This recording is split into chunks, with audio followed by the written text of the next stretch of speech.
heaven, we thank you, God, for this moment that you have given each one of us to be here in this place once more to worship you, to sing songs to you, to dance for you, to express our love for you, to show the world how we value you. Lord, we ask that before we begin, we ask for your Holy Spirit to look into our hearts and see the things that we've done, we've thought of, and we've even spoken that were not pleasing to you. Father, we ask for your forgiveness.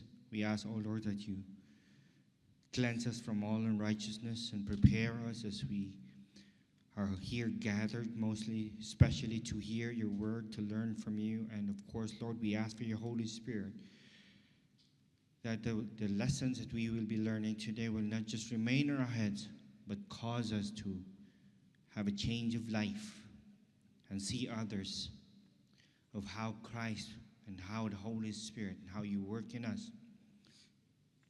So you change us from who we were to who we are as instruments, as testimonies of your goodness and love for this world. So Father, we ask for your Holy Spirit to lead us and to guide us even as we worship you, as we sing songs to you. Father, we ask also for those who are not yet here, bring them in this place. Let them be able to join us as we corporately worship you. Lord, we pray that you continue to gather us in love, to unite us in faith, and anchor us in Christ. In Jesus' name we pray. Amen. Amen. Before we begin, let me read Psalm 150. It says, "Praise Yah, praise God in his sanctuary. Praise him in his mighty expanse. Praise him for his mighty deeds. Praise him according to the abundance of his greatness. Praise him with trumpet blast. Praise him with harp and lyre. Praise him with tambourine and dancing. Praise him with string instruments and pipe. Praise him with resounding cymbals. Praise him with clashing cymbals. Let everything that has breath praise Yah. Praise Yah." Hello, good afternoon po sa ating lahat. Kamusta po kayo? Merry Christmas po! Alam ko kabilaan na yung mga Christmas fellowships natin. So as we sing this song, bakit hindi po tayo magbatian? Ikot-ikot po tayo, galaw-galaw po tayo, at batiin natin ang bawat isa. Ibigay po natin ang pinakamagandang ngiti natin sa bawat isa. Yes, Lord! We welcome your presence, Lord! O kay gandang pagmasdan, tayo'y nag-aawitan. Pumapasok sa tahanan niya, may kagalakan. At doon ay nagpupuri, walang hanggang kasiyahan. Sa Diyos na nabubuhay, magpakailan paman.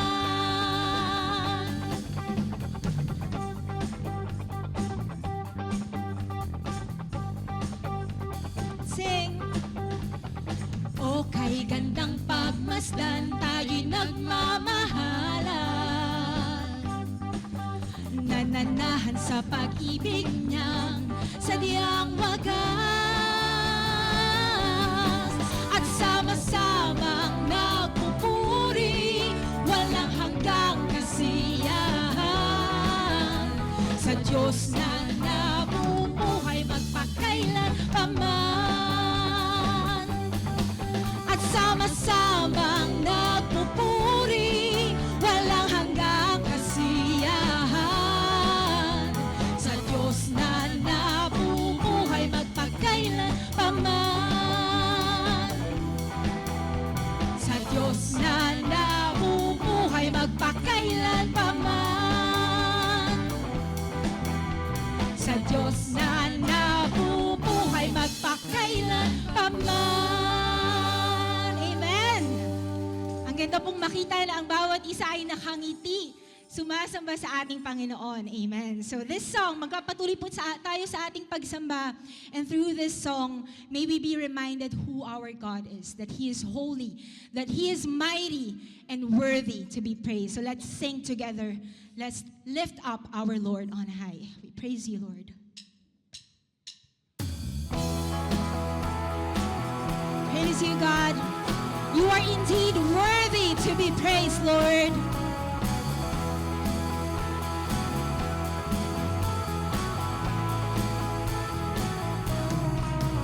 You are holy. You are holy. You are mighty. You are mighty. You are worthy. You are worthy. Worthy of praise. Sing after me.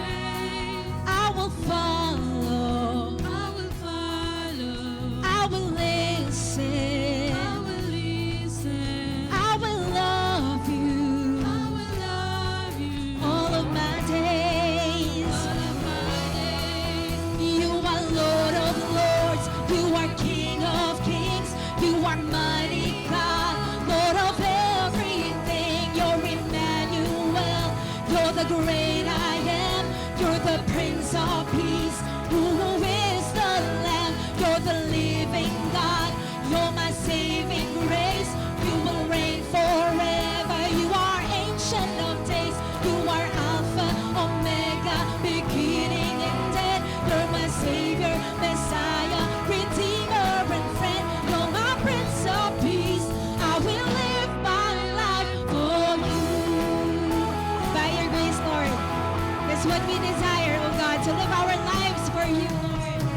You are holy. You are holy. You are mighty. You are mighty. You are worthy. You are worthy. You're worthy of praise. Worthy of praise. Our response, I will follow. I will follow. I will listen. I will listen. I will love you. I will love you. All of my days. Let's sing this. All of my days. You are Lord of lords. You are King of kings. You are mighty God, Lord of everything. You're Emmanuel. You're the great I am. You're the Prince of Peace. Who is the Lamb? You're the living God. You're my saving grace. You will reign forever. You are Ancient of Days. You are Alpha, Omega, beginning and end. You're my Savior, Messiah, Redeemer and friend. You're the Prince of Peace. I will live my life for you. One more time. You are Lord of lords. You are King of kings.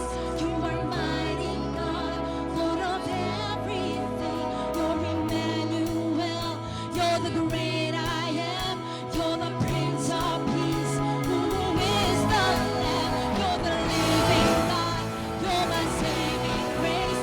You will reign forever. You are Ancient of Days. You are Alpha, Omega, beginning and end. You're my Savior, Messiah, Redeemer and friend. You're my Prince of Peace. I will live my life for you. You're my Prince of Peace. I will live my life for you. You're my Prince of Peace. I will live my life for you. So God, the life I now live in the body, I live by faith in the Son of God who loved me and gave Himself for me. Salamat, Lord, na ang foundation ng lahat ng ito, Panginoon, ay ang pagmamahal na una niyo pong binigay sa amin, Lord God. We remember your faithfulness, Lord, your loving kindness, O God. Allow each heart, Lord, to see who you are, that you are our faithful God, loving God, merciful God. Allow us to worship you, Lord. Great is thy faithfulness, O God, my Father. There is no shadow of turning with thee. Thou changest not, thy compassions they fail not. As thou hast been, thou forever will be.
is your faithfulness, Panginoon, sa aming mga buhay, Lord God.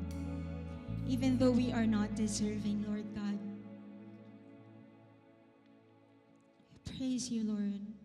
Hayaan niyo po, Panginoon, na maawit po namin ang awit na ito, Panginoon, in a way that is pleasing to you, God. Because you are worthy to receive sincere praises and worship, Lord.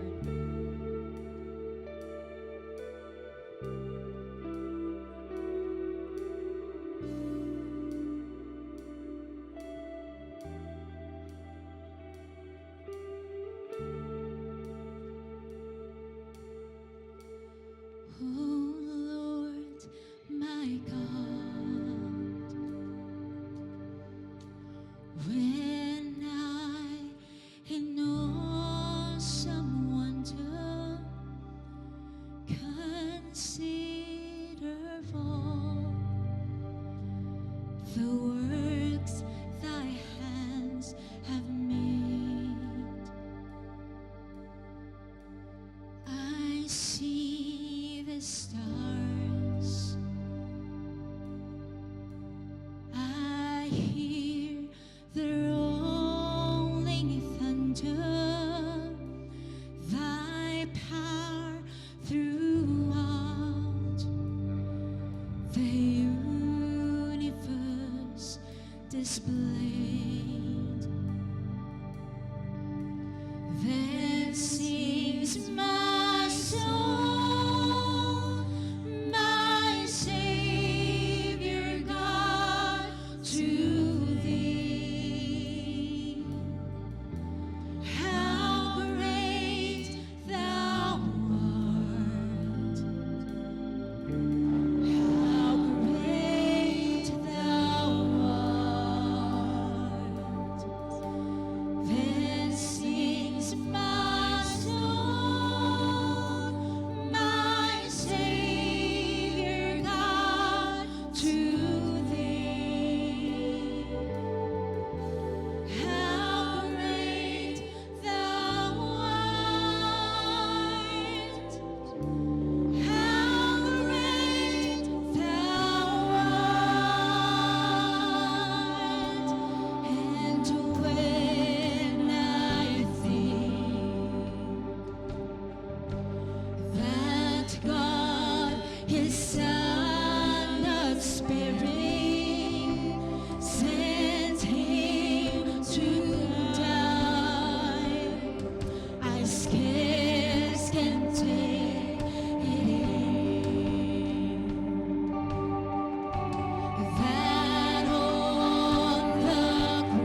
great is your love, higher than the heavens. Your faithfulness reaches to the skies. Be exalted, O God, above the heavens. Let your glory fill the earth, fill this place, and fill our hearts, Lord God. Sa inyo po ang lahat ng papudi at pagsamba, Panginoon. We thank you, we honor you, Lord God. Let us remain standing for the reading of the Word of God.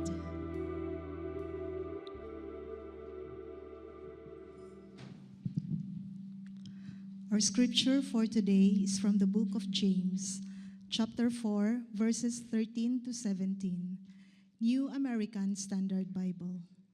We will read verses 13 to 16 responsively and all together at the last verse. Verse 13, "Come now, you who say, 'Today or tomorrow we will go to such and such a city and spend a year there and engage in business and make a profit.' Yet you do not know what your life will be like tomorrow, for you are just a vapor that appears for a little while, then vanishes away." Instead, you ought to say, 'If the Lord wills, we will live and also do this or that.' But as it is, you boast in your arrogance. All such boasting is evil. Verse 17 altogether. So for one who knows the right thing to do and does not do it, for him it is sin." This is the word of God. You may now be seated. Magandang hapon po sa inyong lahat, mga kapatid. Purihin ang Panginoon Diyos. Isang pagkakataon na magtitipon tayo muli. Karaniwan na natin itong ginagawa. Bahagi na ito ng sistema natin. And we thank the Lord because there's always a time na magkakasama po tayo katulad ng pananabahan na ito. So tayo tumingin sa Panginoon Diyos sa isang panalangin. Ama o Diyos, indeed, kayo ay dakila. Ang inyong katapatan, Panginoon Diyos, ay hindi masusukat. Ang inyong kadakilaan, Panginoon Diyos, ay walang kapantay. At hayaan niyo po, Panginoon Diyos, sa pakita namin ng mga sarili namin na bilang mga anak ninyo, dahil sa biyaya, sa pamagitan na rin ng pagsunod ng inyong anak na si Jesus, na siya ay mapako, mamatay, dumaloy ang dugo magmula sa Kanya para sa aming ikaliligtas. We thank you, Father, for the privilege that you have called us to be your children. At hayaan niyo po, Panginoon Diyos, sa pag-aaral na ito, sa pagkakataon na papakinggan namin, tulungan niyo po kami na maisapamuhay ito at sa kapamaraanan ng Banal na Espiritu ay pamuhay namin ito for your glory. We pray, Father, for your Holy Spirit to guide us sa bahaging ito ng pananambahan. In Jesus' name we pray. Amen. Purihin ng Panginoon Diyos dahil sa patuloy ang ating pag-aaral. Ang salita niya ay siyang gabay para sa ating spiritual na pamumuhay. At salamat dahil sa meron siyang iniwan ng mga salita para sa atin upang magsilbing pamantayan ng ating pamumuhay. Imagine niyo po na kayo po ay nakasakay sa eroplano, prepared na lahat. Inayos ang misis niyo dahil sa foreign trip na ito na napupuntahan niyo. Ang schedule yun ay itinerary, nasa papel na. Titignan mo na lamang. At every hour ay well scheduled. But halfway through the journey, bigla ka na lang may napakinggan. Magmula sa piloto. Ladies and gentlemen,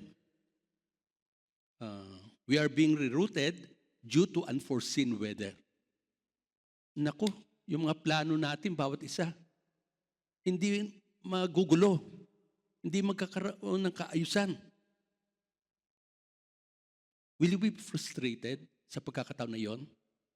Yung mga taong naghihintay sa iyo sa takdang oras, ay hindi ka makikita at ilan oras pa na dagdag sa dahilan sa magiging madidelay ang iyong sasakyan.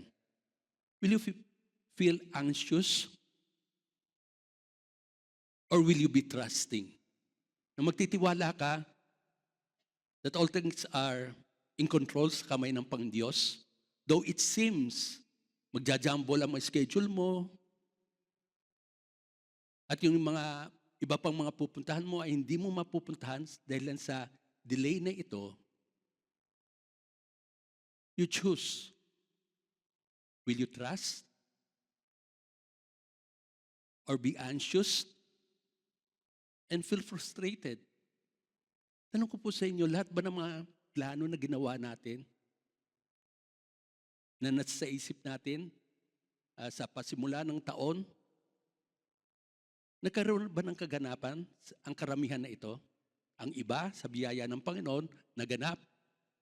Ang iba hindi naganap. Pero meron tayong dapat na matutuhan magbula sa pag-aaral natin ito, magbula sa James chapter 4, verses 13 to 17. Now, when God's will change our schedule, mga plano natin, ang iba hindi nagkaroon ng katuparan. Siguro, delay lang ito at may perfect timing.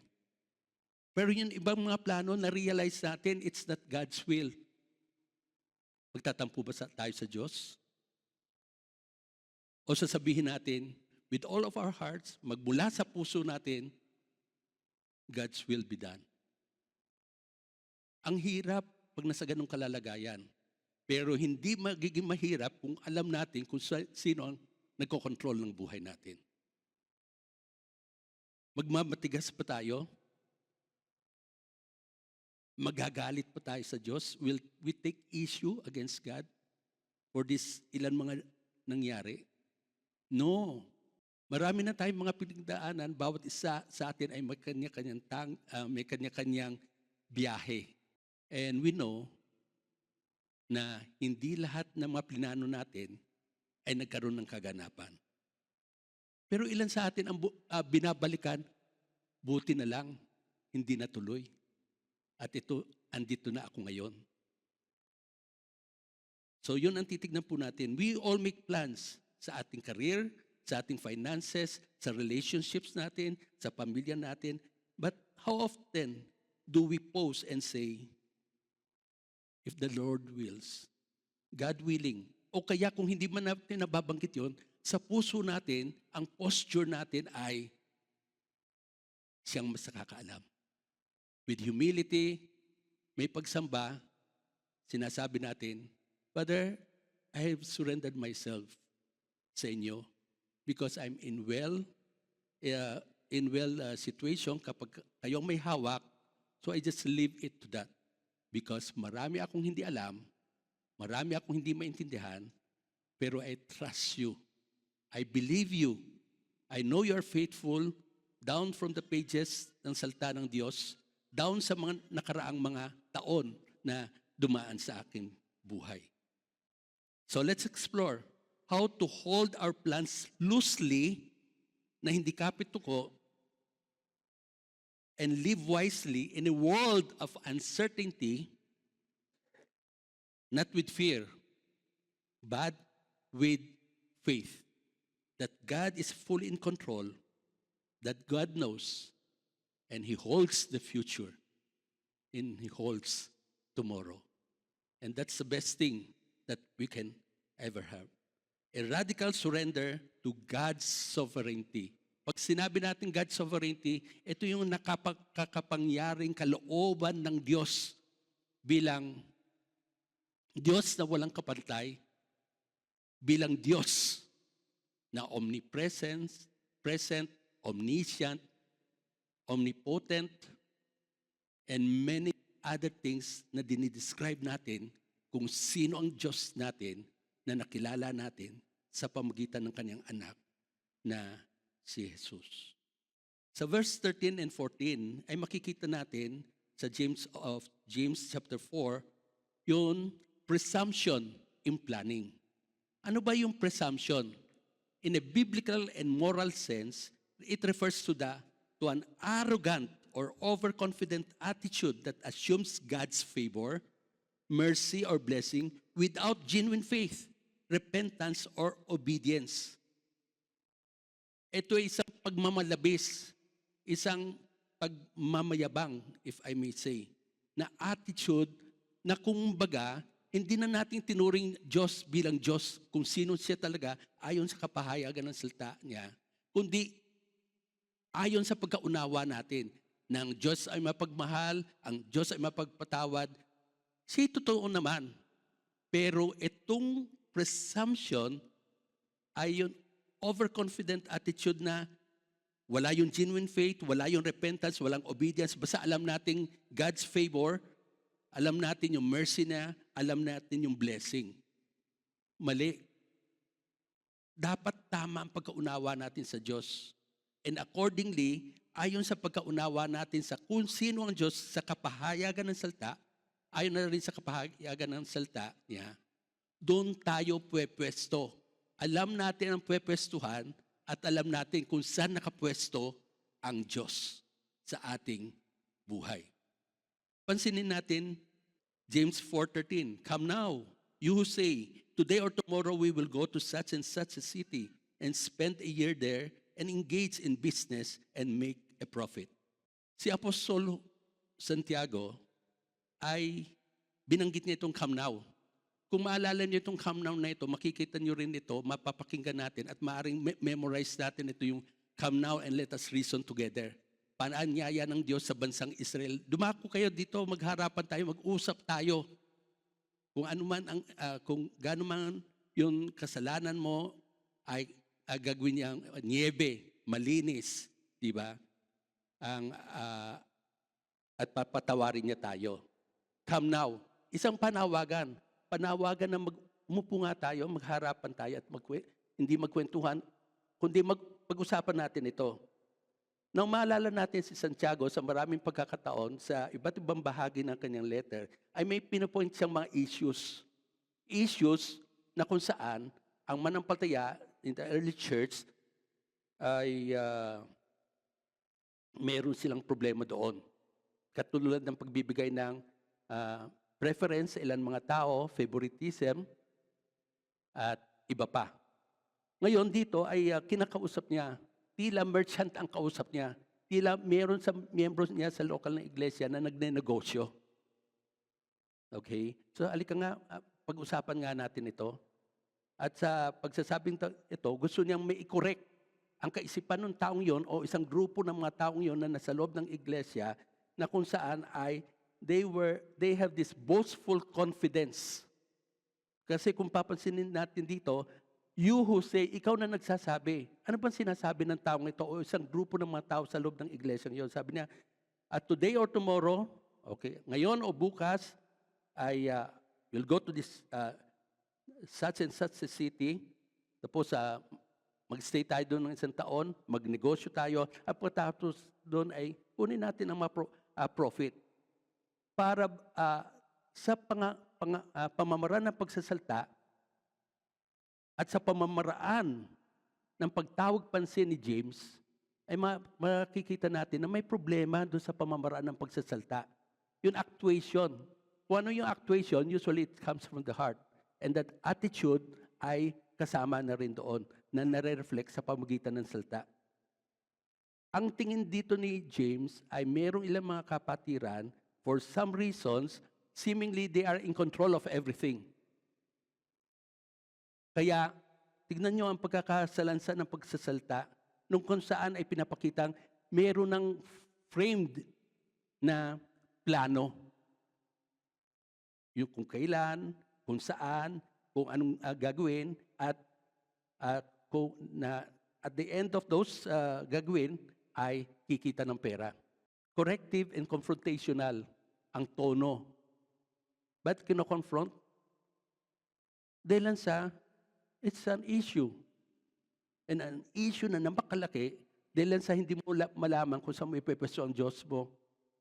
Ang Diyos. Kumbaga parang isinantabi na ang Diyos eh. Hindi na pinag-uusapan tungkol sa kung anong kalooban ng Diyos eh. Walang pwesto para gumalaw ang Diyos. Para bang O parang pinaupo mo lang ang Diyos at bahala na siya. Bahala yung tao na gumalaw sa kanyang buhay. Na parang bang walang pwesto ang Diyos sa buhay ng bawat isa sa atin. Tandaan natin mga kapatid, tayo nagtatawagan bilang magkakapatid dahil sa tayo magkakapatid sa pananampalataya. At maunawaan natin, kaya tayo naging magkapatid sa pananampalataya, dahilan sa meron tayong same na karanasan, spiritual na karanasan. Alam natin ang same ang kalalagayan natin, spiritually speaking, na bawat sa atin ay merong pagkikipagtagpo o enkwentro sa Diyos, in-encounter tayo ng Diyos, nag-respond tayo, at tinanggap natin ang kanyang anak na si Jesus bilang Panginoong tagapagligtas natin, at tayo ay naging anak. At dito ay makikita natin na iniisip ni James ang pinakamainam sa kanyang ilang bahagi ng mga miyembro niya, na merong ganitong kaisipan na gusto niyang i-challenge. Kasi dito, parang some of those members is actually testing God's patience. Hindi siya isa nasama eh. Alam ng Diyos, pag hindi mo isama siya sa buhay mo, sa buhay natin, problema yan. Malaking problema. We will not be successful as far as success is being measured at dinefine ng Diyos magmula sa salita niya. Kaya ang nais niya ay kausapin mga taong ito. Actually, kinakausap na nga niya eh. Bakit? Ninanais niya na hindi maging arrogant ang mga taong ito, ang mga miyembrong ito, hindi sila mag-rely sa kanilang sariling kayod, mga pamamaraan. Now, we have to be clear na hindi problema ang pagplaplano, kundi ang attitude sa pagplaplano. Kasi binigyan naman tayo ng kaisipan ng Diyos. We are in the image of God. Although it's fallen, pero fallen ang image, kumbaga affected, yet ang ninanais sa pang Diyos, di ba, through Jesus Christ is the second Adam. So tayo ngayon ay sumusunod kay Kristo. Ang wangis niya, ang siyang wino-work out ng Banal Espiritu sa atin. Tama po? So with that, we will be more like Christ. Ang kapamaraan ng pag-iisip natin ay dapat kapamaraanan ng pag-iisip ng Panginoon Jesus, that we will be more like Christ. So, hindi pinag-usapan dito, dapat ba tayong magplano o hindi? Dapat. Pero sa anong attitude tayo magplano? Kasama ang Diyos. Huwag natin set aside ang Diyos. Gawin natin siyang, hindi naman siyang isasama mo tapos patatahimikin mo, hindi mo papakinggan siya. Hindi ganon. Because God is interested para sa ikabubuti mo so that each one of us will be able to bring glory sa Kanya. It's a self-serving if it's looking like that, but not in a negative sense. Because at the end of the day, ang Diyos natin, He is a creator. He is also the one who owns our life. And so much so, ang pamamaraan naman natin para fully maranasan natin ang tunay na kagalakan ay yung makapagbigay tayo ng tunay na kapurihan sa Diyos. Because with that, God is being worshipped. Andun ang damdamin ng Diyos.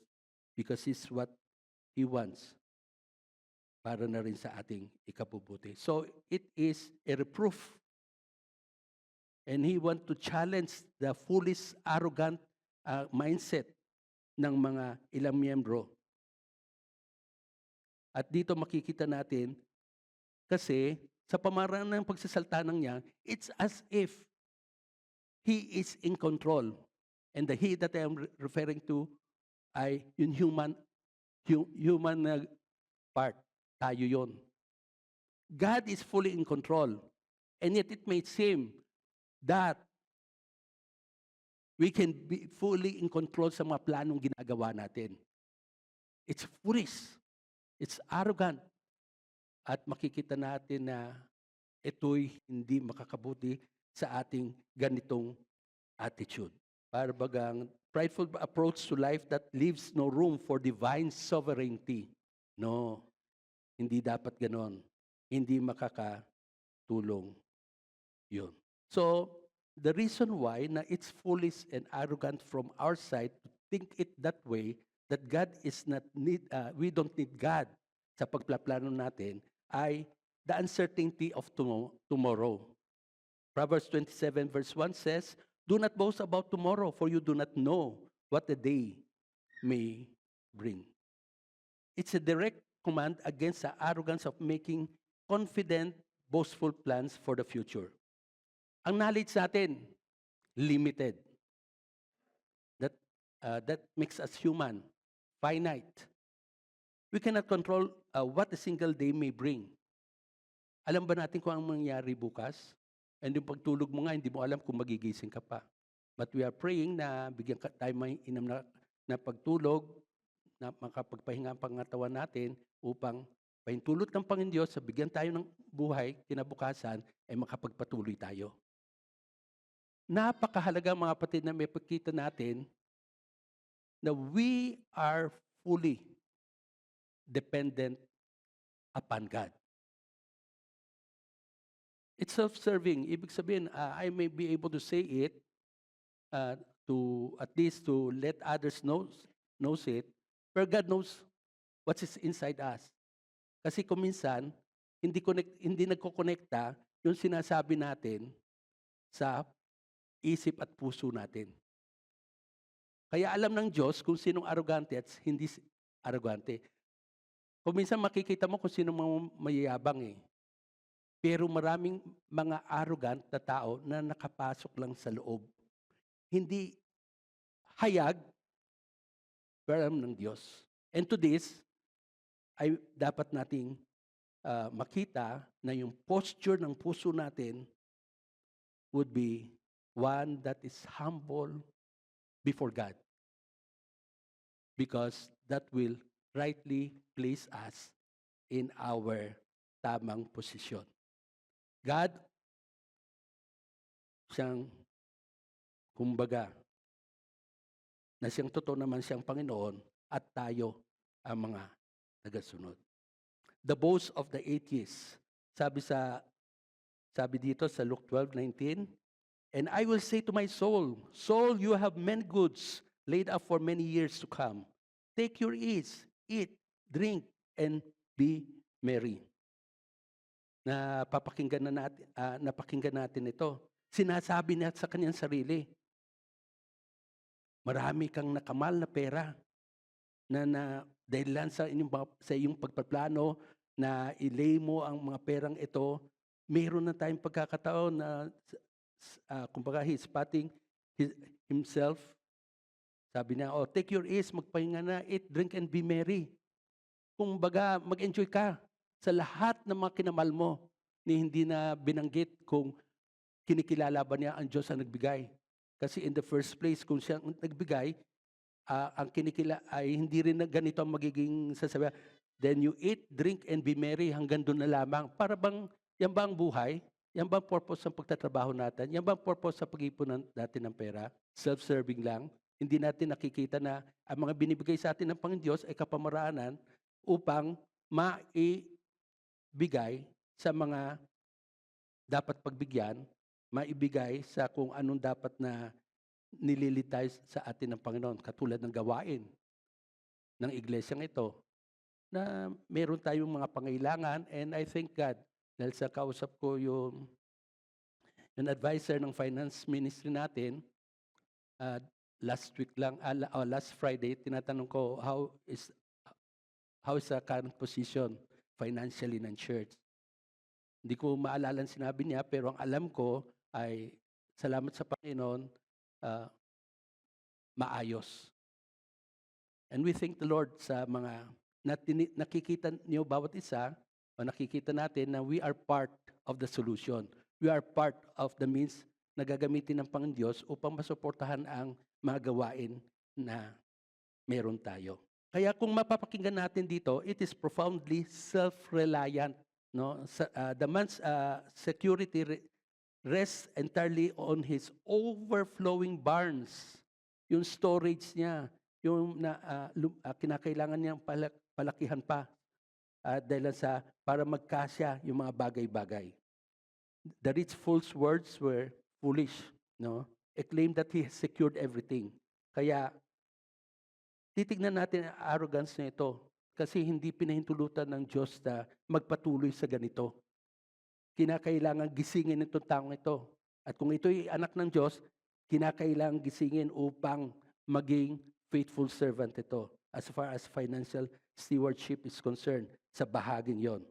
So, titignan natin as a word, will not leave this go unchecked. Makikita natin na kinonfront itong pride na ito with the sovereign truth. Ano yung sovereign truth na yon? James 4:14, bahagi rin ng under presumption in planning. Yet you do not know what your life will be like tomorrow. You are just a vapor that appears for a little while and then vanishes away. So sinasabi niya sa mga negosyanteng itong mga miyembro niya, ay hindi mo naman alam kung ano mangyari bukas, what tomorrow will be like. You don't have control. Yun ang sinasabi ni James. Tapos tayo bilang tao are just a vapor that appears. Andyan, yung hininga, yung vapor, nag-evaporate. Andyan ngayon, a moment, mawawala na. Magdi-dissipate from the word atmis sa Greek. So itong atmis, o yung vapor, makikita natin na it emphasizes yung transiency, pagiging transient ng buhay. Sabihin natin kung minsan, nabalitaan niyo ba yun? Sabihin, kahapon lang kausap ko patay na. Di ba meron ganun, no? Kasi ang buhay natin, hindi natin hawak. Hindi natin control. Yes, meron tayong pera, pambili, mga pagkakataon ng mga medisina para ma-maintain ang health natin and all. But then at the end, there will always be finality sa buhay natin. Maliban na lamang pag dumating ang Panginoon Jesus at buhay pa tayo na hihigitin tayo paakyat o kasama niya. Pero yung understanding na brief lamang ang buhay, understanding na you don't even know what will happen, kung anong mga darating na mga bagay-bagay within yung tomorrow na naging today, na magiging today, that time, ay since hindi mo hawak, hindi natin alam, ay yung pagiging presumptuous sa pagplaplano na hindi mo sinasama ang Diyos ay isang kabalbalan, isang foolishness, isang kahangalan. Maring matalino ka, pero kung pagdating sa ganyan na hindi natin sinasabi ang Diyos, then that person will be called as foolish as far as God is concerned. He is a fool. At hayaan nyo na tayo bilang mga anak ng Diyos should be wise. Wise in the right sense. When we know who our Lord is and to whom we are responsible to and to whom we have to make an account of ng ating pag-handle ng buhay. Kaya dito sa Luke 12:20, but God said to him, "You fool, this very night your soul is required of you, and now who will own what you have prepared?" Sabi nun yan, maraming taon, pwede ka nang mamuhay with ease, eat, drink, and be merry. Wala pa, katatapos niyang magsalita, sinabihan siyang, ihandaan mo na sarili mo, mamamatay ka na ngayon din. Asan na yung mga paghanda? Na hindi naman natin sinasabi, huwag tayong maghanda. Maghanda rin tayo, magdeposito tayo. Pero hindi ibig sabihin nun, para bagang walang mga pagbabagong mangyayari, all things will be just as previous, kaya yung pera natin, hawak natin, yan ang pamamaraan natin. Kailangan tayong magtrabaho, kailangan nating mag-ipon, pero not to the point that money is life. Purpose natin, dapat yung purpose ng Panginoon.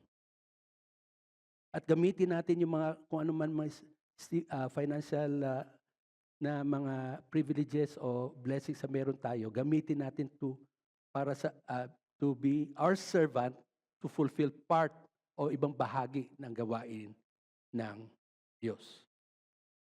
Hindi lamang dahilan sa transient ito, hindi natin alam kung anong mangyayari as we don't have a control of it. Life is finite and transient. No? It's a powerful metaphor na ginamit para ipakita ng buhay, brief, short. Diba sinabi naman doon, wedding 60 and 10 years. So, ilan yon? 70. Okay, 70. Pero, mayroong nabubuhay na mas maikli lamang, mayroong nabubuhay na mas mahaba, but in the end, it is bahagi ng plano ng Diyos. We don't have any control. Si Enrile, lumampas ang 100, at may kaguluhan pa sa birth certificate ng isang taon, whatever, nagpa-stem cell siguro siya, pero in the end, lilipas rin tayo. Lilipas. Transient ang buhay natin. Sabi dito, behold, you have made my days as handbreadths, and my lifetime is as nothing in your sight. Yung handbreadths, itong 4 fingers na ito, itong width na ito, ganyan lang ibig sabihin, may limitasyon at maliit lamang ang mga panahon natin. Ang mga kabataan na narito, nawa ay bilangin natin ang buhay natin at i-employ natin ang pamamaraan ng pamumuhay ayon sa salita ng Diyos. Pagkatapos ng ilang taon ay maaaring pumunta na kayo, ang ilan sa inyo ay pupunta na sa kolehiyo, although andito rin sa Pilipinas, karamihan, matulungan kayo ng inyong mga magulang at ng inyong SG leaders sa pamamaraan ng pamumuhay. Hindi tayo hari ng buhay natin. Hindi tayo sanggano. Ang Diyos ang hari ng buhay natin. At hindi siya sanggano, He is our benevolent ruler, our Father. Salamat sa Diyos sa kanyang kabutihan. Living in God-dependent humility. Pamumuhay na may pagpapakumbaba na pinapahayag natin sa katotohanan na tayo dependent sa Diyos. Tayo sumasandig sa Diyos. James 4:15, instead you ought to say, if the Lord wills, we will live and also to do this or that. Huwag nung iwala sa equation ang Diyos. Kasama siya. Dapat siya ang nangunguna in the first place. At tayo ang tagasunod sa mga prinsipyong natutuhan natin magmula sa salita ng Diyos. With that, ay mamuhay tayo. If the Lord wills. Now, true wisdom humbly submits all plans to God's will. Saan na ba ako mag-aaral? Dito, kasi mayroon pa mga entrance exam, no? Sa Pilipinas. At mas sa iba, entrance exam.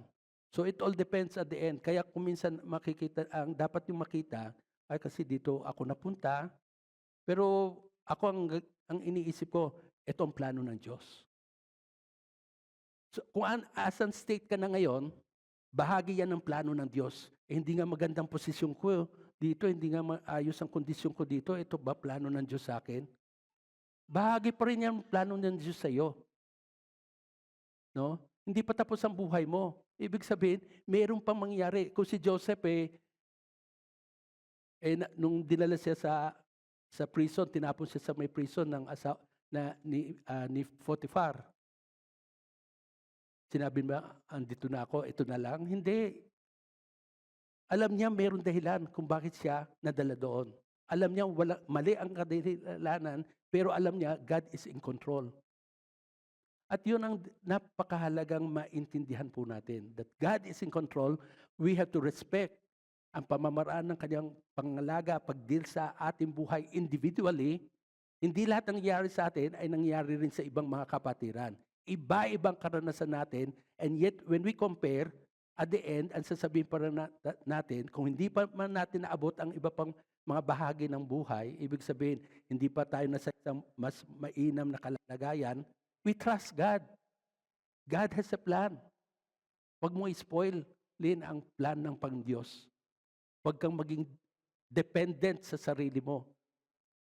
Don't be self-reliant. So yung true wisdom, ang tunay na kaunawaan, ang tunay na katalinuhan na na-apply sa buhay, ay yun mag-submit tayo, magpasailalim tayo doon sa kalooban ng Diyos. Ngayon, hindi na masyadong sinasabi yung God wills, if God willing, if God wills. Pero in 1960s, there was a time, if I remember it right, no, it's 1960s, mas maaga pa, earlier than that, na meron silang sinasabing DV. Kapag sila nagsusulat, nagko-correspondence, nagsusulat, meron silang DV. Ano ibig ba sabihin ng DV? Deo volente. Yan ay phrase yan na Latin. Nang ibig sabihin na ay God willing. DV. Okay?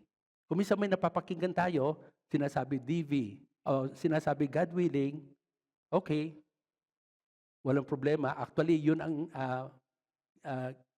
binabanggit na dapat sa mind natin, sa heart natin, parating kasama, bigyan ng pwesto at pangunahing pwesto ang Diyos. Hindi siya katulong. Siyang superior, siyang namamahala sa atin. So, kung pahintulutan ng Panginoon, kung hindi mo man sinasabi ito, kasi baka naman pag sinabi mo, dapat gagamitin mo yan maging magic word naman yan. O maging superstitious tayo. Bakit yung pastor na yun hindi nagsasabing God willing? Hindi. Ang sinasabi yung puso mo, yung attitude mo, hinahayaan mo ba ang Diyos ang mag-take charge ng buhay natin? It is a conditional surrender because of the word if. God willing. If the Lord wills.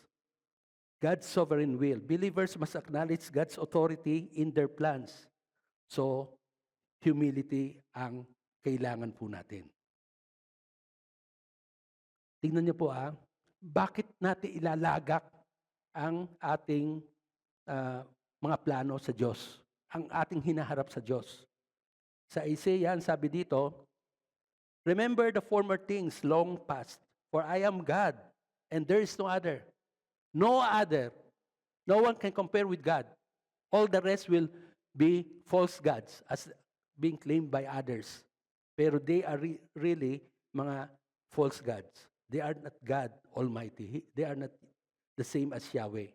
Sabi niya, I'm God and there's no one like me. Walang kahalintulad ako, sabi ng Diyos. Declaring the end from the beginning. Ibig sabihin, and from ancient time, things which we have not been done, saying, my purpose will be established, and I will accomplish all my good pleasure. Intindihin natin ito. Dito, pinapakita ng Diyos na siya ay walang kahalintulad. Pinapakita rin dito na alam niya ang dulo bago pa man magpasimula. Ibig sabihin ay lahat ng mga ancient times, things which have not been done. Ibig sabihin ay siya ang Diyos lamang dahil siya ang nakakapagsabi na kung anong mangyayari. At kung anong mangyayari, magkakaroon ng kaganapan in its perfect time. And He ordained it. He ordained it. Tandaan natin. Ngayon sasabihin natin, di parang, ano tayo? Ba't pa tayo magplaplano? Sunod-sunuran na lang ba tayo sa Diyos? Yung salitang sunod-sunuran, para bang hindi mo ginagamit ang mind mo Pero dapat maging sumusunod tayo sa Diyos. Bakit? Alam niya lahat Alam niya lahat. Okay? And because of that, yung uniqueness ng Diyos na sinasamba natin, that siya lamang kaisa-isang Diyos, pwede natin sabihin, God willing. Pwede natin, kumbaga, sasabihin natin, yun ang magiging mindset natin na pahintulot ng Panginoon. Kasi kung hindi niya ipapahintulot, He knows what is best. Papahintulot niya, He knows what is best. Whichever turn He will do it, God is all-knowing. He is always right. Nagkaroon ka na ba ng pagkakataon dumating sa iyong sarili na kinakausap ko? Parang mali ang ginawa ng Diyos. God forbid. God forbid. Ang pwede lang mangyayari ay, pag hindi ko maintindihan Pero maski na hindi ko maintindihan, I will do what is right and I will do in accordance to what you have shown from your words. Susunod ako. I cannot fully understand but I know you are sovereign. And in being sovereign kayo, hindi ako matatakot. You know. So, ikalawa, God is in charge. Many plans are in a man's heart, but the counsel of the Lord will stand. The counsel of the Lord, the plan of the Lord, it will stand. Walang pwedeng pumigil. Walang pwedeng magsabi, ba't mo ginagawa yan? No. He is God. He is not a God na katulad ng mga sa Greek comedies o sa Greek, anong tawag doon? Ano yung mythology, Greek mythology, o meron pang Roman mythology, na parang tao. Talagang tao, parang tao rin naman ang mga actuations sila. Nagagalit sila sa mga sangkatauhan, tapos gagawa sila ng mga pamamaraan, mga gods and goddesses. No, yan ang Diyos natin. Yung Diyos natin ay nag-iisa. And yung counsel niya, it will stand. Mangyayari kung ano man ang nasa kanyang isip. Kung kaya nga, napakahalagang unawain natin na mag-trust tayo sa Panginoon. Trust in the Lord with all your heart and do not lean on your own understanding. Baka ang sinasandalan mo, understanding mo lang. At kung gano'n ang mangyari, mabuhay yan. Maaring okay sa ilang pagkakataon, pero hindi pwede sa lahat ng pagkakataon ay pwede mo masandalan ang own understanding natin. Because we are limited sa ating kaisipan. So in all your ways, acknowledge Him and He will make your path straight. Ang Diyos ang maggagabay sa atin. Kaya nga sinasabi natin, pagising natin, salamat Panginoon Diyos at whether we say it or not, pero kung nasa puso natin ang ating kagalakan at sa ating kaisipan ay nagpapasalamat tayo dahil sa buhay pa tayo at may plano pang Diyos, hingi tayo ng guidance sa Kanya. Diba? Hindi tayo magkakamali pag humingi tayo ng guidance sa Diyos. Pero magkakamali tayo sa ilang mga pagkakataon, no matter what, no matter how good a counselor is, human pa rin. Diba? Sa totoo lang. Pero, sinasabi ng salita ng Diyos na we seek counsel sa mga counselors, no? But then be very careful also. Pero in the end, ang salita ng Diyos pa rin ang maggagabay sa atin. So humility in planning exemplified. Tignan niyo po. Sabi dito, paano na exemplify yun? In God we trust, or rather, if God wills. Sa Acts 8:21, ang pagkakasulat dito ay sinabi daw ni Apostol Pablo sa mga kapatiran sa Epeso, nung nagbababay na siya, sabi niya, I will return to you again if God wills. So nakita natin ang example. Tignan rin natin ang sinabi ng Panginoon Jesus doon sa Garden of Gethsemane. Sabi niya sa Diyos Ama, Father, if you are willing, remove this cup from me. Yet not my will, but your wills be done. So, nagpapasailalim si Jesus sa kalooban ng Diyos Ama, pero because in this instance, He was actually pinadala dito. And in the first place, alam rin natin sa Hebrews, na siya rin ay nag-volunteer na bumaba dito. Upang sa ganon, sa lupaing ito, sa digdig na ito, ay gampanan niya ang plano ng Diyos Ama. Yung save sa mga mahatdan ng salita ng Diyos, ng gospel, at magre-respond. But we know also at the same time, ay mayroong kaunawaan na ang pinuntahan dito ng Diyos ay yung mga taong na set aside na ng Diyos Ama even before the foundation of the world. So, ang mahalaga dito ay makita natin kung paano ang Diyos Anak ay nag-submit doon sa kalooban ng Diyos Ama, despite of the fact na kung isipin ng Diyos Anak na siya mahiwalay pansamantala sa Diyos Ama, of which He was with Him in all eternity, napakahirap, and the idea na ipapasan lahat ng kasalanan ng mga tao na liligtas niya ay hindi nahihirapan siya na isipin yon, but then He submitted. Kaya nagpapakita ang Diyos Anak ng humility without making Him a lesser God.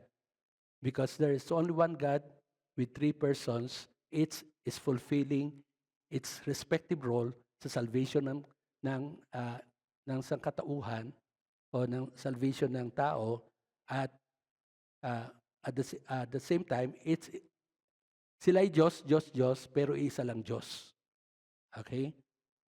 Then next, Acts 16:7, ito naman, 16:6-7. Sabi dito, they passed through the Phrygian and Galatian region, having been forbidden by the Holy Spirit to speak the word in Asia. And after they came to Mysia, they were trying to go into Bithynia, and the Spirit of Jesus did not permit them. So sa dalawang pagkakataon, dun sa mga rutang pupuntahan nila, ay gusto nilang makapasok at makapangaral, magdala ng ebanghelyo, pero sa una sinabi the Holy Spirit, ikalawa ay sinabi the Spirit of Jesus, referring to the third person of the Godhead, itong dalawang pumigil sa mga well-intended na mga plano na mag-evangelize doon. Pero pinigilan ng Espiritu Santo. So with that, anong ginawa nila? Nagbaktol ba itong si Paul at ang mga kasamahan niya? Hindi sila the nos, ito, di ba? No. The if the Lord wills. Yun if the Lord wills, yun if na yun is conditional. Tama? At since conditional, kinakailangan na kung yun man ang plano ng mga misyonero nila Apostol Pablo, pero hindi yun ang plano ng Diyos at that particular time, kinakailangan mag-submit sila. At dapat ay they will exhaust kung ano ang dapat, kung titignan kung ito ba'y kalooban ng Diyos, pero titigil sila kapag sila'y pinigilan at hindi mamaktol. Kung minsan, di ba, meron tayong mga gusto sa mga magulang natin, tapos nagmamaktol tayo kasi hindi binigay sa atin. Hindi tayo kakain. Ako noon pumupunta pa sa ilalim ng lamesa, yung ba, para aluin, o kain ka na, okay, gano'n, no? Parang spoiled eh. So, pero tayo, ganun ba ang attitude natin sa Diyos Ama? Ang mga human parents natin, praise God for our human parents kasi ginamit sila ng Panginoon Diyos upang andito tayo sa mundong ito. But they are limited also with the love that they have given us. Limitado rin sila sa kaisipan nila. Kaya yung mga pamamarang pagdidisiplina, kung minsan sa tingin ng ibang magulang, sobra na ito, hindi dapat, whatever. Ang tignan natin, mga human lang mga parents. Diba? Mga bata na narito, intindihin nyo, pag hindi binigay sa inyo ang gusto ninyo, mag-trust kayo sa mga magulang nyo kung bakit. Diba? Mag-trust kayo at maghintay ng time o kung ano pa man, hayaan nyo. Because dapat yung nasa mindset nyo para sa kabutihan ko ito. Hindi ko maintindihan bakit mahigpit, hindi katulad na magulang ng mga kapitbahay o kaibigan ko, bakit ganun sila, ganun. Eh yung pinagsabihan mo na bata, o nga, ganun nga, ba't nga ganun ang magulang mo? Hindi nagkaroon ka pa ng problema sa pag-intindi. Ngayon dito, pinigilan. Then, pagdating sa verse 8, actually ang nasabi sa verse 8, pagmula sa Mysia, pumunta na sila sa Troas at doon sila nagpanggabi. At then, sa verse 9, a vision appeared to Paul in the night. A man of Macedonia was standing and appealing to him and saying, "Come over to Macedonia and help us." When he had seen the vision, immediately we sought to go into Macedonia, concluding that God had called us to preach the gospel to them. Kaya pala, pinigilan tayo with all the good intentions na meron tayo at para ipaalam kung ano ang kalooban ng Diyos nang isinarado niya itong dalawang opportunity na ito ay nagkaroon ng vision si Pablo. Tapos napanaginipan niya isang lalaki magmula sa Macedonia ay sa panaginip na yon sabi niya, "Come over to Macedonia and help us." Then they eventually ay nakita nila na yon ang kalooban ng Diyos. Ako naniniwala ako na sa ilan mga plano na meron kayo o plano ang mga magulang nyo, hindi nagkaroon ng katuparan,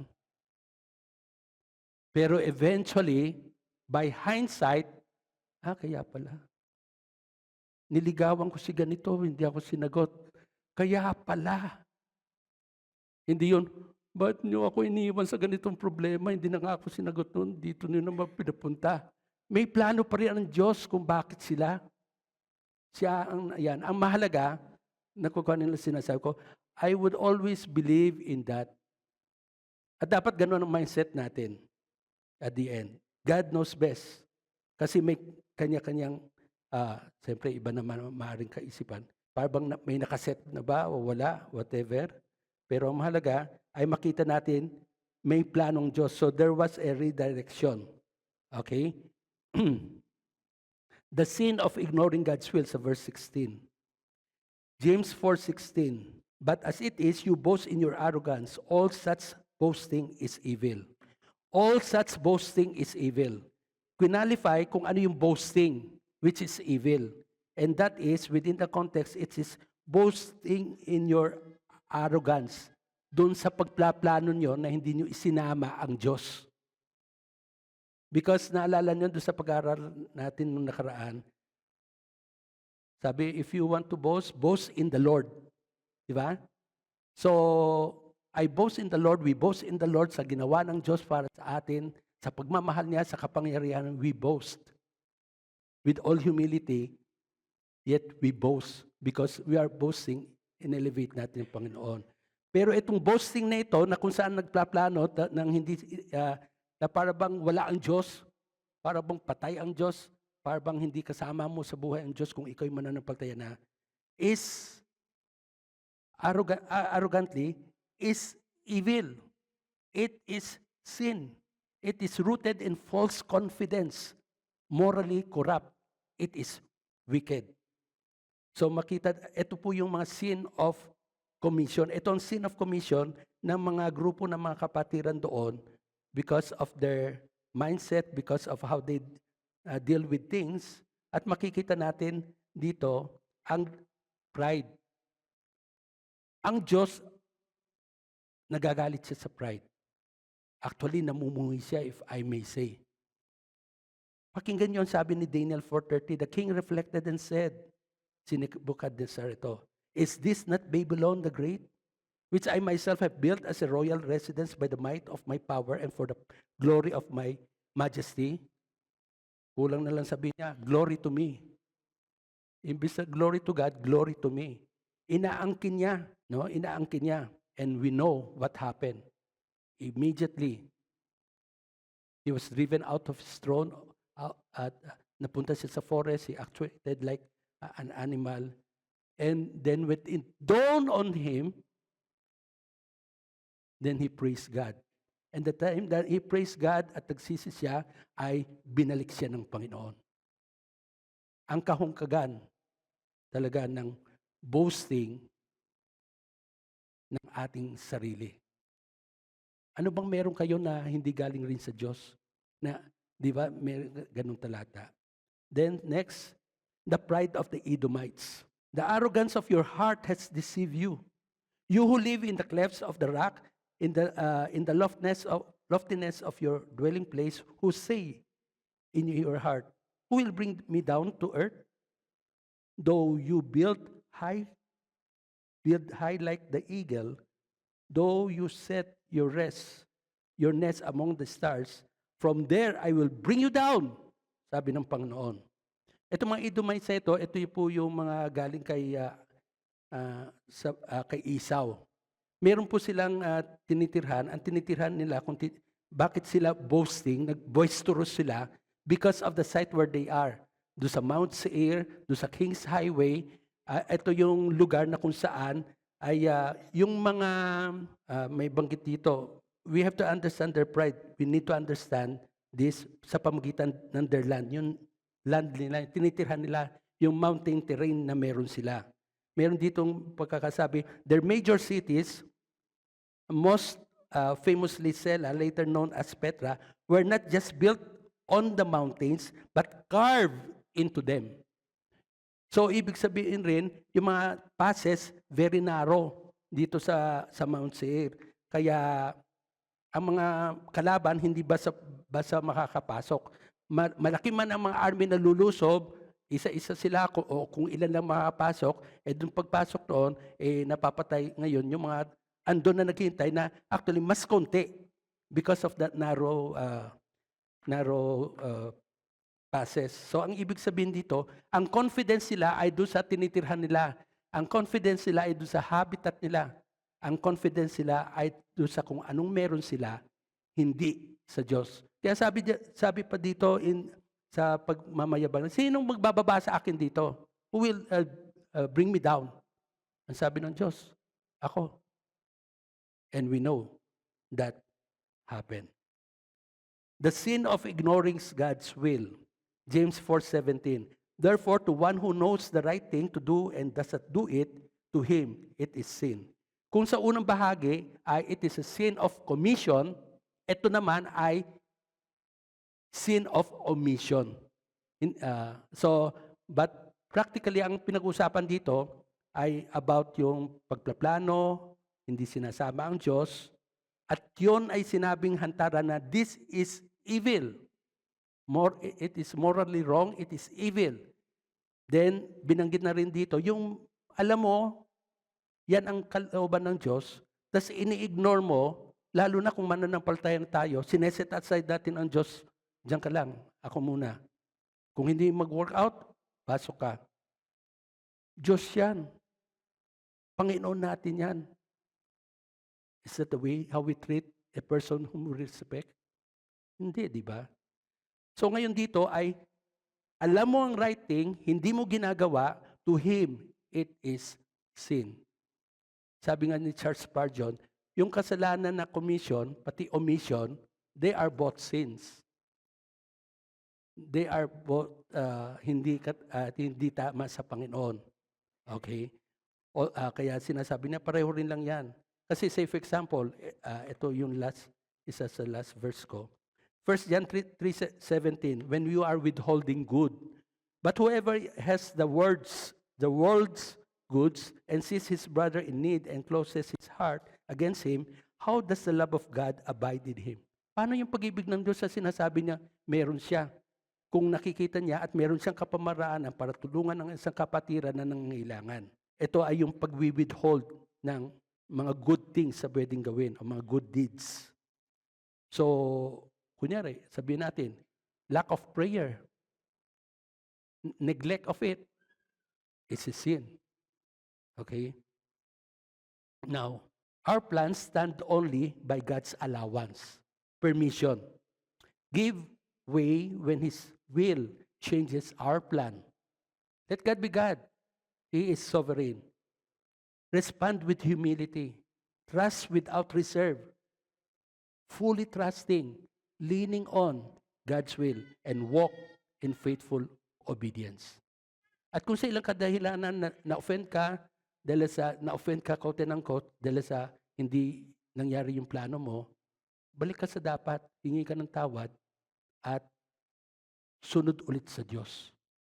At hayaan na hindi naman parati na lang ganon. Sana malesen hanggang sa we were able to fully trust Him our whole life. In a world where tomorrow is never guaranteed, wise living begins with humble planning. We may set goals, build schedules, and make decisions, but only God holds the future in His hands. When we plan without Him, we slip into the dangerous illusion that we control our own destiny. Kala natin, illusion lang yon, hindi totoo yon, hindi reality yon na we control our destiny. But when our heart says, if the Lord wills, we anchor our lives in the reality of His sovereignty and our dependence. Let God be God. True wisdom is not found in perfect planning, but in submitting every plan to the God who knows all things. In 1991, ay dumako ako dito sa Bahrain para sundin ang asawa ko.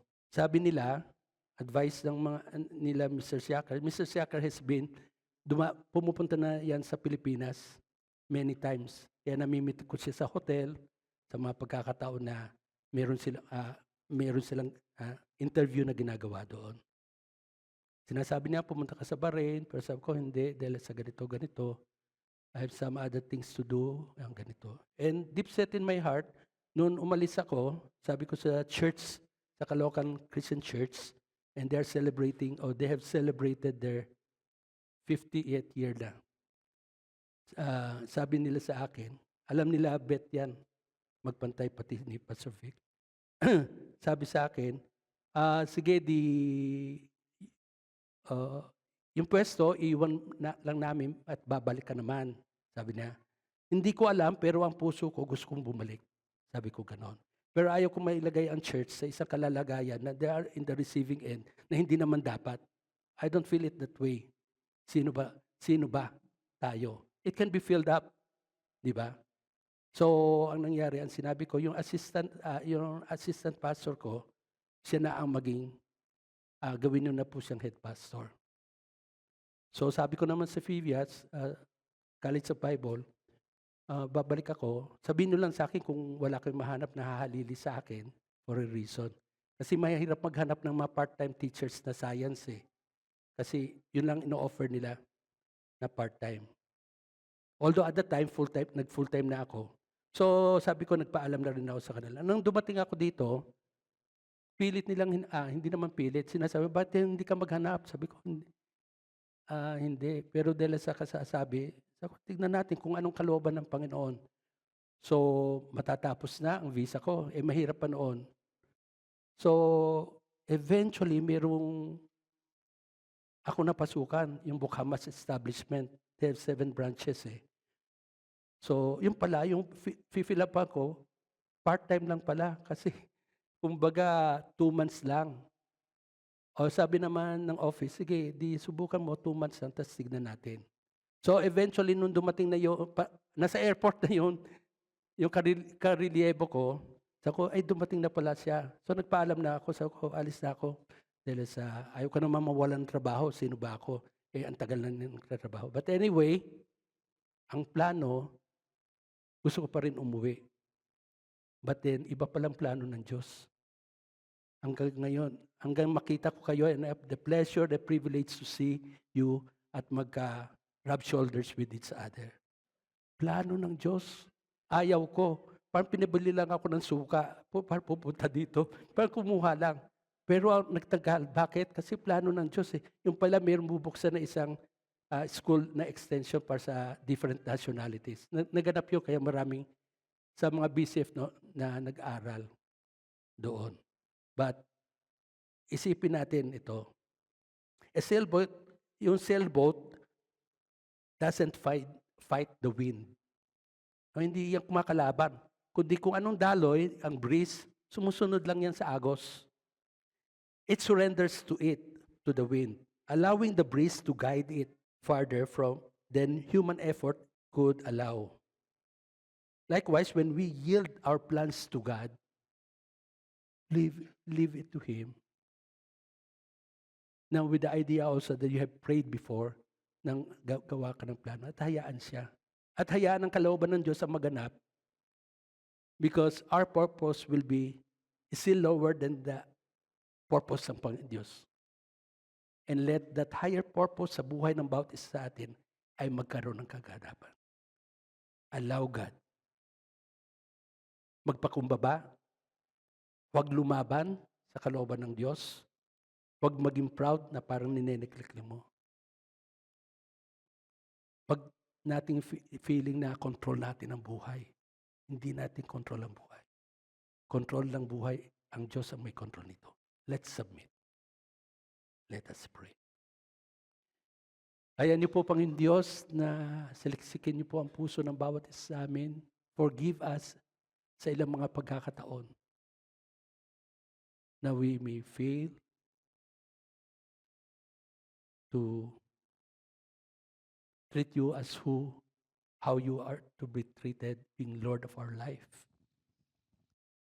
Ayun niyo po, Panginoon Diyos, na meron kami mga plano na matuto kami isabit ito sa inyo, ilapit namin ito sa inyo sa panalangin, at magtiwala na walang anuman bagay na plinano ng Diyos sa buhay ng bawat isa amin ang hindi magkakaroon ng katuparan.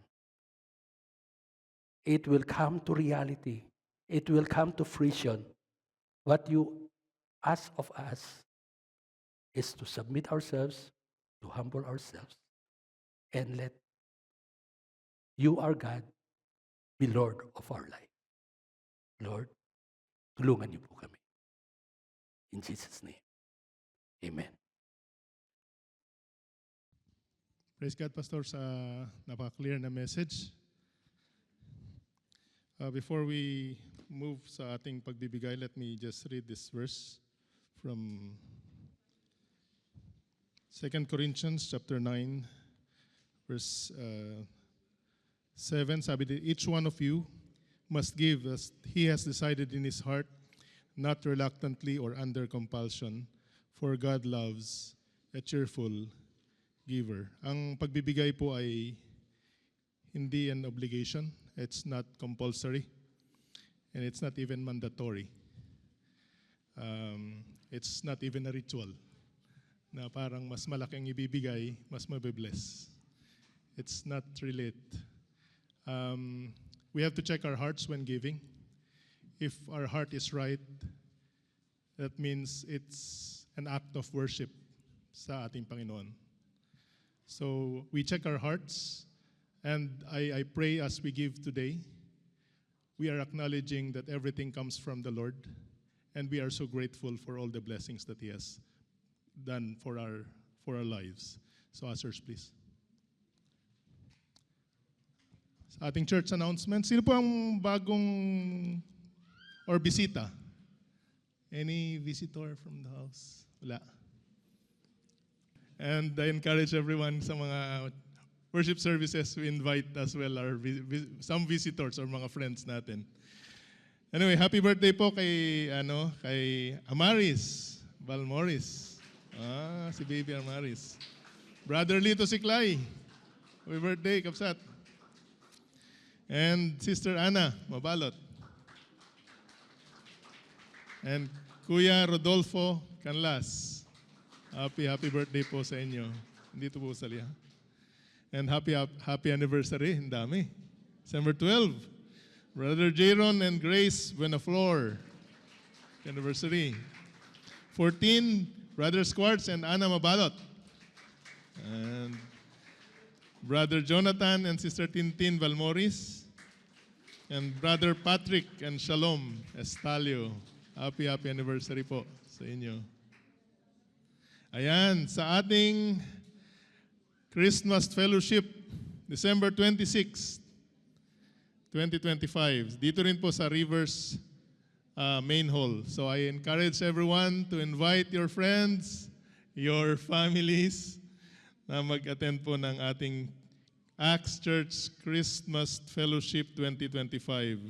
The light of the world shining in the darkness. Yan po ang ating theme. After ng worship service. So may worship service, then just after the worship service, tuloy-tuloy po ang ating Christmas Fellowship. So I encourage everyone to invite. Dapat mapuno natin tong hall. Ayan, next po ang ating snack sponsorship. Open na po for 2026.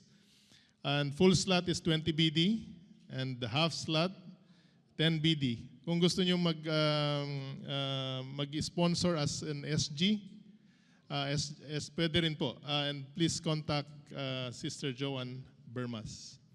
So if may mga available slots pa po. Okay. So next, let's stand.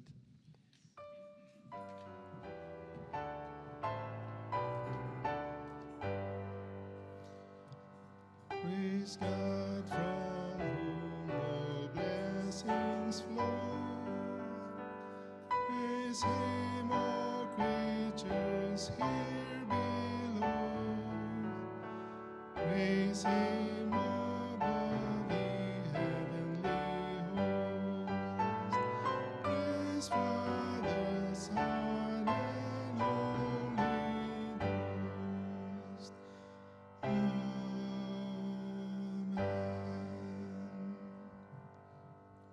Amen. So once again, let's remember the faithfulness of God as we submit our plans, our wills sa ating Panginoon who is sovereign and who is faithful and who is good. Yes, Lord.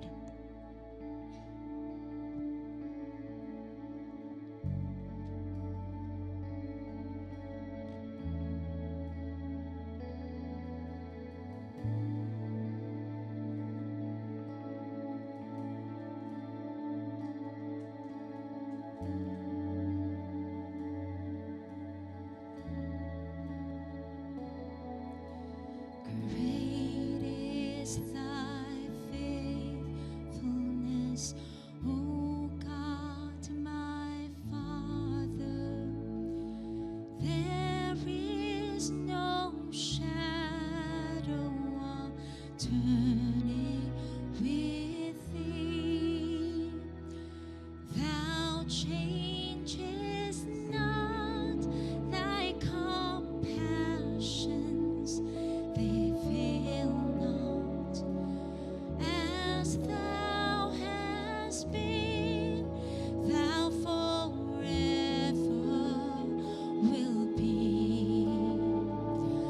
Great is thy faithfulness. Great is thy faithfulness. Morning by morning, new mercies I see. All I have needed, thy hand provided. Great is thy faithfulness, Lord, unto me. Great is thy faithfulness. Great is thy faithfulness. Morning by morning, new mercies I see.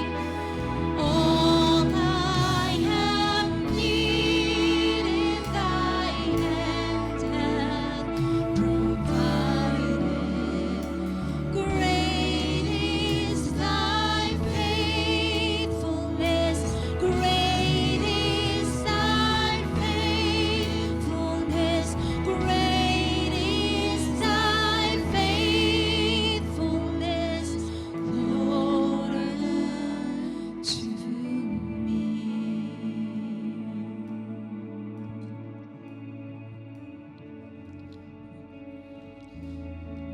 Tunay, Panginoon, na dakila ang iyong katapatan sa aming mga buhay, O God. Lahat po ng aming mga pangangailangan, lagi po na pong ipinoprovide, Panginoon God. Maraming salamat po sa iyong walang hanggang pagmamahal at pag-ibig sa bawat isa sa amin, O God. Tunay na laging nariyan ka sa anumang oras, sa anumang season ng aming mga buhay, O God. Hindi mo po kami iniiwan, hindi mo kami pinababayaan, O God. Maraming salamat, Panginoon God. Kaya Lord, patawarin mo nga din po kami, Panginoon, kung may mga pagkakataon na mas sinusunod namin kung ano po yung mga plano namin sa aming mga buhay. Mas nasusunod namin kung ano yung sarili namin kagustuhan, O God. But we know, Lord, na yung plano mo, yung purpose mo, ang siyang mas mananaig sa aming mga buhay, O God. Dahil alam namin na kayo ang Diyos na may control sa bawat isa sa amin. Na kayo ang Diyos na may control sa lahat ng mga bagay na nangyayari sa aming mga buhay, O God. Kaya maraming salamat, Lord, na kayo ay palaging nariyan sa aming mga buhay, Lord. Patuloy na tulungan mo po kami na mag-submit sa iyo, O God. Tulungan mo po kami na maunawaan ang lahat-lahat ng Panginoon ng ninanais mo sa aming mga buhay, O God. Salamat, Panginoon, sa paalala mo po sa amin sa hapon ito, O God. Lord, maraming salamat din, Panginoon, sa mga salapi na aming nalikom sa hapon ito at naway patuloy na magamit lamang ito para sa ikalalaganap na iyong kaharian dito sa lupa, O God. Patuloy, Lord, na bigyan mo rin po ng wisdom ang mga tao na hahawak nito at patuloy, Lord, na pagpalain mo po ang lahat ng mga bagay na aming mga tatangkilik, Panginoon, sa aming mga trabaho, sa mga negosyo, Lord, sa lahat po ng aming mga pinagkakakitaan. Salamat, Panginoon, na lagi kang nagpo-provide sa lahat ng ito sa amin, O God.